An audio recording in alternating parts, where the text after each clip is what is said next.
వేసుకొని పోగేసుకొని స్క్రాప్ అంతా మీరే వాడుకుంటారు.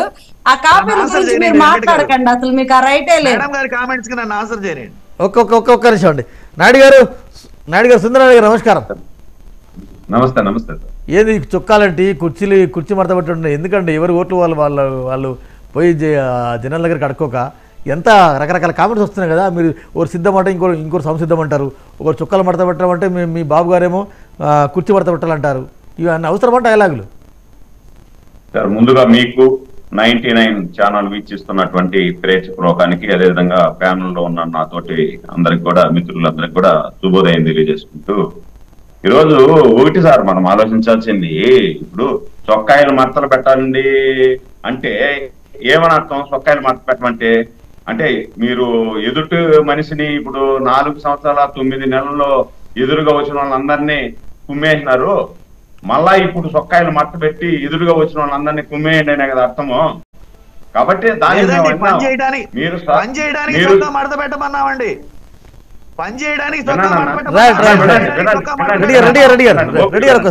వినండి అన్న, మళ్ళీ చెప్తారు మీరు తీసుకుంటే మేమేం చేయలేము. కాబట్టి వాళ్ళు చొక్కాయలు మడత పెట్టమని చెప్పినారు, మేము చెప్పాము సీఎం కుర్చీని, అదే విధంగా మంత్రుల కుర్చీల్ని, ఆలీబాబా అరడజన్ దొంగలు ఉన్నారు కదా 151 మంది, ఈ 151 మంది దొంగల్ని కుర్చీల్ని మడత పెడితేనే ఈ రాష్ట్రం బాగుపడుతుంది, లేకపోతే ఈ రాష్ట్రం అధోగతి పాలైపోతుంది. 4 సంవత్సరాల 9 నెలల కాలంలో ఈ రాష్ట్రంలో పూర్తిగా అస్తవ్యస్తమైన పాలన నడిచింది. మన ఇండ్లలో ఉన్నటువంటి అన్ని కూడా ఇబ్బందులు పడ్డారు. మన ఇండ్లలో దూరి చొక్కాయలు మడత పెట్టి మన ఆస్తులను లాక్కునేదానికి వీళ్ళు ప్రయత్నం చేశారు. కాబట్టి వీళ్ళు షర్ట్లో చొక్కాయలు మడత పెడితే మనం వాళ్ళ కుర్చీలను మడత పెట్టేసినాం అంటే వీళ్ళకి చొక్కాయలే మడత పెట్టే అవకాశం లేకుండా ఉంటది అని ఆలోచనతో చెప్పారు. తప్పే ఉంది?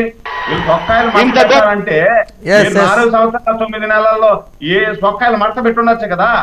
4 సంవత్సరాల 9 నెలల్లో ప్రజలకు ఇచ్చిన వాగ్దానం నెరవేర్చే దాంట్లో చొక్కాయలు మడత పెట్టాలా? మీరు చంద్రన్న బీమాను మేము ఇచ్చామని చొక్కాయలు మడత పెట్టాలా? అదే విధంగా పెళ్లి కానుక మేము ఇస్తున్నామని చొక్కాయలు మడత పెట్టి ఉండాలా? ప్రత్యేక హోదా తీసుకొచ్చేదానికి కేంద్రం మీద పోరాటం చేసేదానికి చొక్కాయ మడత పెట్టి ఉండాలా? అదే విధంగా రాజధాని కట్టించేదానికి చొక్కాయ మడత పెట్టి ఉండాలి. రాయలసీమ విభజన చట్టంలోని హామీలు నెరవేర్చేదానికి చొక్కాయలు మడత పెట్టి ఉండాలా?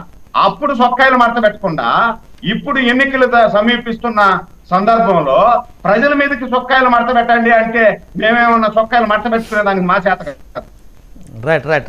రైట్ మన నాయుడు గారు ఇంకొక కీలకమైన అంశము, కీలకమైన వార్త కూడా కొన్ని పేపర్లో హైలైట్ చేశారు.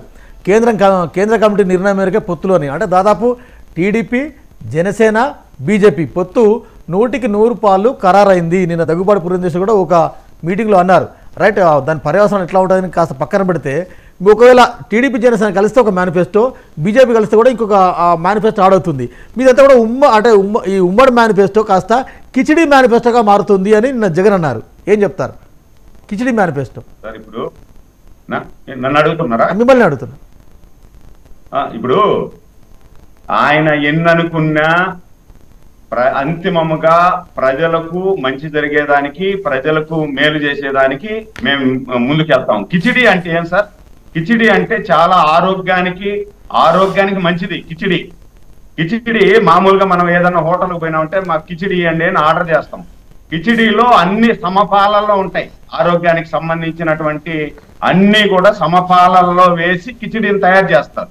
కాబట్టి ఆ కిచిడిని తింటే ఏ విధంగా అయితే మనిషికి ఆరోగ్యం ఉంటుందో అదే విధంగా మేనిఫెస్టో కూడా ఆయన భాషలో కిచిడి అయితే ప్రజలకు ఆరోగ్యకరమైనటువంటి మేనిఫెస్టో. అదే విధంగా ఆంధ్రప్రదేశ్ 5 కోట్ల మందిని ఆదుకునేదానికి ఒక ఏదైతే మనం మజ్జిగ చిలి కాదండి నాయుడు గారు సురేంద్ర నాయుడు గారు టీడీపీ జనసేన కలిస్తే ఒక ఉమ్మడి మేనిఫెస్టో కొన్ని ఇష్యూలు కూడా మీరు లీక్ చేశారు అవి. కానీ బీజేపీ కలిస్తే ఆ మేనిఫెస్టో కాస్త వివాదాస్పదం కాదు? ఎందుకంటే మీరు ప్రత్యేక హోదా, నేషనల్ పార్టీ ఎంత వస్తాయి కదా, ఎట్లా ఆన్సర్ చేస్తారు మీరు? ఇప్పుడు ఎక్కడా కూడా వివాదాస్పదం కాదు. ఆల్రెడీ టీడీపీ 6 సూత్రాల పథకాన్ని మహానాడులో ప్రవేశపెట్టింది. దాని తర్వాత పవన్ కళ్యాణ్ గారు వచ్చిన తర్వాత పవన్ కళ్యాణ్ గారు కూడా కూర్చొని మనం అందరూ కూడా ఇంకా కొన్ని దీన్ని యాడ్ చేయాలా అన్నారు. పవన్ కళ్యాణ్ సలహాలు కూడా తీసుకొని యాడ్ చేస్తాము. ఒకవేళ బీజేపీతో పొత్తు ఉంటే పవన్ కళ్యాణ్ గారు, చంద్రబాబు నాయుడు గారు, బీజేపీలో ఉన్నటువంటి ఎవరైతే పెద్దలు ఉంటారో వాళ్ళందరూ కూర్చొని ఏదైతే ప్రజలకు ఆమోదయోగ్యమైనటువంటి పథకాలు ఉంటాయో, ప్రజలకు ఏది ఇస్తే అద్భుతమైన పథకం ఉంటుందో ఆ పథకాలు రూపొందిస్తాం. శివప్రసాద్ గారు ఇద్దరు కలిస్తే ఒక మేనిఫెస్టో, ముగ్గురు కలిస్తే ఇంకో మేనిఫెస్టో. ఈ మేనిఫెస్టో మీరు ఎట్లా అడ్రస్ చేస్తారు? ముగ్గురు కలిసి వచ్చే మేనిఫెస్టో సమపాలలో ఉంటదండి. ఒకళ్ళ నియంత్రిత పోకడ, ఒకళ్ళ నిర్ణయాల కంటేను ముగ్గురు కలిసి సమప్రాధిపతికన ఎవరికి మెజారిటీ లేకుండా అందరి ఆలోచనలతోటి ముందుకెళ్లడం మంచి ఉత్తమమైన విషయమే కదా. ఇంతకు ముందు 2014లో కూడా కూటమే కదా అధికారంలోకి వచ్చింది, బీజేపీ మద్దతు తోటి.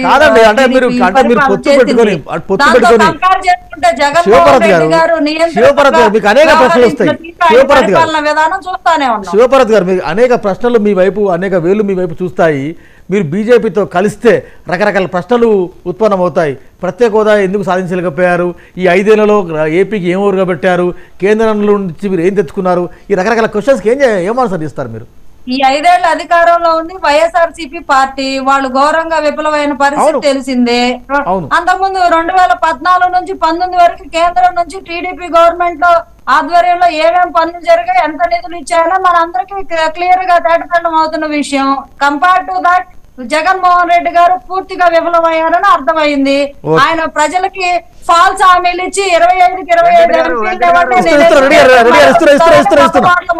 పడిపోయారు. మా బొక్క బార్లో చేతులు ఎత్తేశారు, మొదటి రోజు ఎత్తేశారు.